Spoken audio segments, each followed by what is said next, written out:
wallahi nan na samu yar tsale ko yar bagala da jakar sai in kariya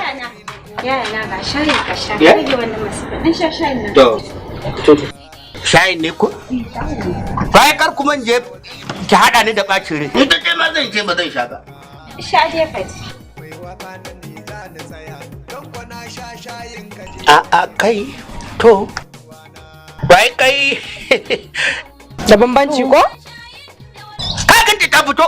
ni fa ban so ma ta zo gurin nan ba domin na gama zuwa makurar bacin rai ya hakuri kin ga shayi tunda muke da ke tunda na auro ki na kawo ki gidan nan wani lokaci ma malam Mahdi shine zai zo ce a gyara maganar nan butulci dai ya gafara nan kanwata an ƙara shan shayi na daban ko biki faɗa ba sai na ƙara sha guje ban daji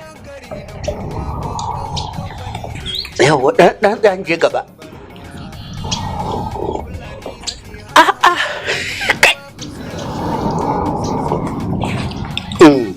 to ni fa akwai magana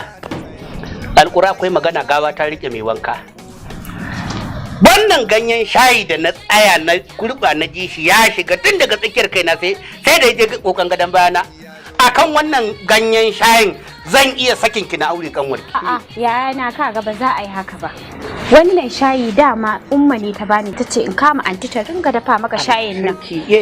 to amma yanzu ba wani zan ce umma ta karo su kai ta sha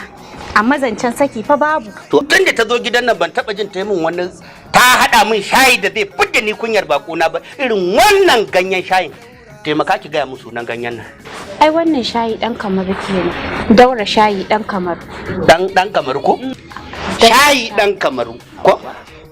haba malam na san za a rina wallahi an dauke zanin mahaukaciya tace na san za a rina ni na san cewar wannan ganyen ba nan bane nesa da mu ne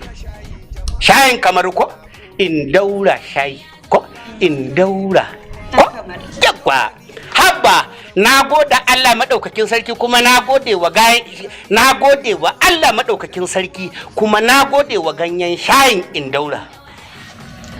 wannan na da magana ba sai na tura sako domin zan gaya wa Alhaji Rufai da ka shiga Kamaru ka gaya manaja cewar gurin nan da aka tanada za mu shigo a tanade shi kuma shi malam Rufai a taimaka a bashi dan bashashiyar mota wacce da mun shigo zai kai mu gamdara yawo sai mun je gamdara kuma mun shiga yawundi